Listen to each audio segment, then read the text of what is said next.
agama, kemudian nilai-nilai mistik itu digunakan untuk dagang.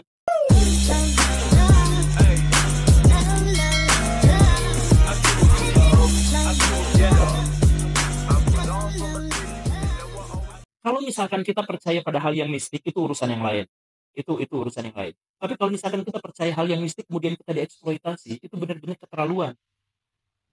Pendukung Gus-Gus itu, coba lihat misalkan yang, saya mohon maaf ya, ada Gus di Indonesia yang sekali tarifnya itu 75 sampai 200 juta rupiah.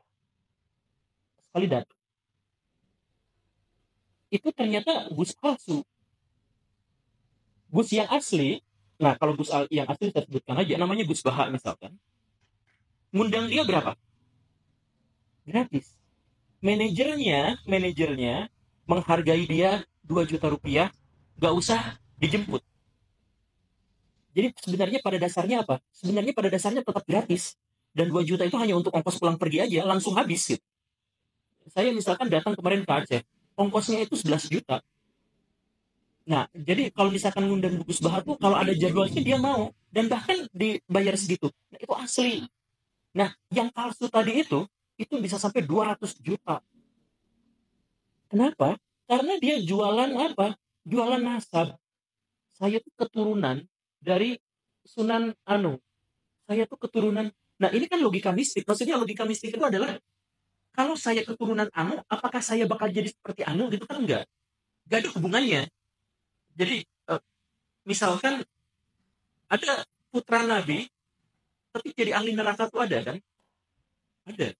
Ada putra Abu Jahal, malah jadi orang beriman.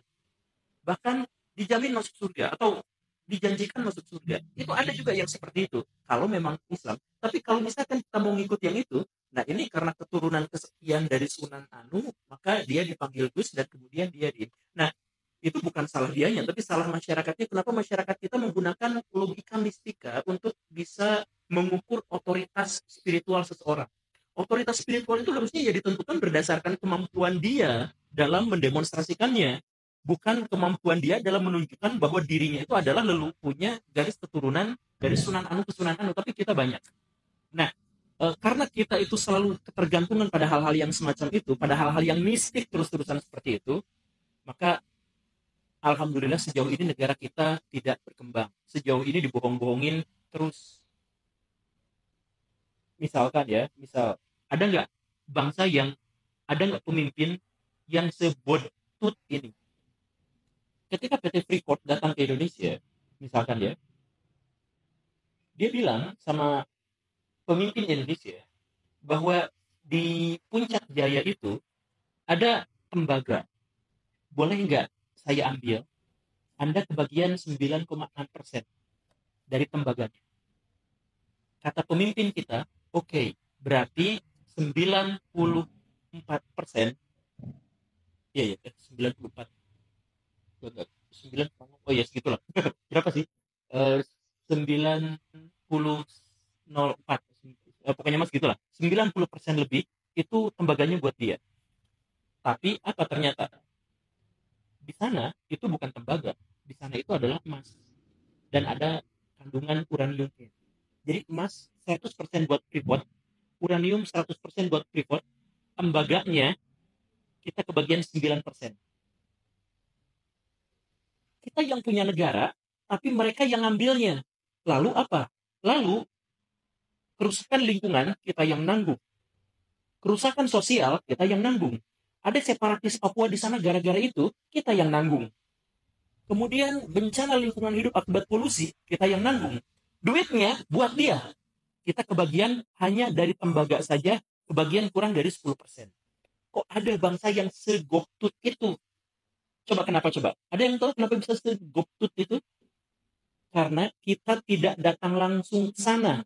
Sedangkan Freeport datang langsung ke sana, menganalisis, dan seterusnya semuanya. Setelah mereka tahu bahwa di sana ada kandungan emas dan tembaga, mereka laporkan pada orang Indonesia bahwa di sana ada tembaga tanpa ada emas. Jadi Pak, mohon pemimpin Indonesia, tembaganya kami ambil, semuanya kami ambil. Karena ya di sana cuma ada tembaga dan sampah-sampah remeh-temeh aja. Mohon disetujui ya. Disetujui. Kenapa? Kita nggak terbiasa menggunakan logika formal. Kalau pakai logika formal, kalau ada mau bisnis kita ke sana. Bareng sama investornya kita ke sana. Tapi kita nggak mau. Nggak mau logika formal. Oh, mau? Ya udah, sok aja. Terserah. Kayak gitu. Nah, terus ujung-ujungnya apa? Kita tahajud, minta petunjuk agar kita bisa tahu mana yang emas dan mana yang tembaga. Dan akhirnya apa? Setelah PT Freeport mengambil sekian puluh tahun dari Indonesia dan seterusnya, yang dilakukan apa? Nah, itu ormas-ormas keagamaan kasih juga jatah tambang. Biar apa? Ya balik lagi. Jadi ujung-ujungnya adalah ke situ. Jadi please lah masyarakat Indonesia, biasakan segala sesuatu itu menggunakan logika formal, jangan logika mistik. Kalau misalkan logika mistik, kita tidak bisa apa-apa. Karena hanya klaim-klaim sepihak saja. Untuk memperkaya sekelompok orang, segelintir orang saja. Itu yang Gus dan Habib palsu dan lain sebagainya itu, gak semua Habib ya, gak semua Habib, gak semua Gus. Oknumnya mereka itu, kaya raya luar biasa. Banyak duit. Dari mana? Ya dari uang-uang kita yang mereka peras. Pakai apa? Ayo, nyumbang ke sini. Untuk Nabi loh. Masa gak percaya sama Nabi? Ayo sini. Itu pakai logika mistik. Dan di YouTube banyak. Pakai logika mistik dan penontonnya banyak. Pernah gak nonton short YouTube atau nonton video YouTube atau TikTok? Like, share yang suka, like dan share yang cinta kepada ibu. Kalau mau masuk surga, subscribe. Oh iya ya, ketik amin kalau memang mau masuk surga. Ketik amin kalau cinta pada orang tua. Langsung amin, amin, amin, amin, amin. Saya bilang ini, aduh, amin kan udah kalah pemilu, ngapain juga disebut gitu. Enggak. Dan akhirnya apa? Karena mereka begitu mayoritas, nah kita yang berusaha untuk berpikir formal tuh jadi minoritas. Dan kita tuh diketawain di jemaah-jemaah mereka. Kita tuh diejek-ejek. Mereka tuh liberal, mikirnya ya ampun. Padahal ya udah ketahuan kan kalau misalkan negara-negara yang menggunakan logika formal tuh maju, kita tahu itu. Bisa diukur PDB-nya berapa, bisa diukur tingkat kebahagiaannya berapa, tingkat kriminalitasnya berapa dan sebagainya. Kita enggak, tapi kita ngejekin mereka. Dan kita ngejekinnya dengan cara seperti apa? Biarin mereka maju di dunia, sedangkan kita nanti di akhirat tahu dari mana gitu. Ya, setiap ada orang yang mengatakan nanti di akhirat kayak gimana, itu pasti masuk neraka. Nabi yang bilang kayak gitu. Jadi kalau misalkan ada yang ngomong, hey, nanti kamu jangan kayak gitu, nanti kamu tuh pasti masuk neraka. Nah itu yang masuk neraka tuh dirinya. Karena akhirat tuh gak bisa diklaim. Bahkan Nabi sama Allahnya sudah dijanjikan masuk surga, Nabinya masih resah. Saya tidak tahu apakah masuk surga atau tidak. Karena akhirat itu gak bisa diklaim. Nah ini diklaim sama mereka. Untuk apa belajar matematika, fisika, nanti di kuburan juga nggak akan ditanya. Itu kan logika mistik gitu. Jadi mereka sudah mengklaim sesuatu yang tidak berhak mereka klaim. Mereka mengklaim sesuatu yang gaib yang sebenarnya bukan tentang mereka. Tapi mereka bangga dengan itu.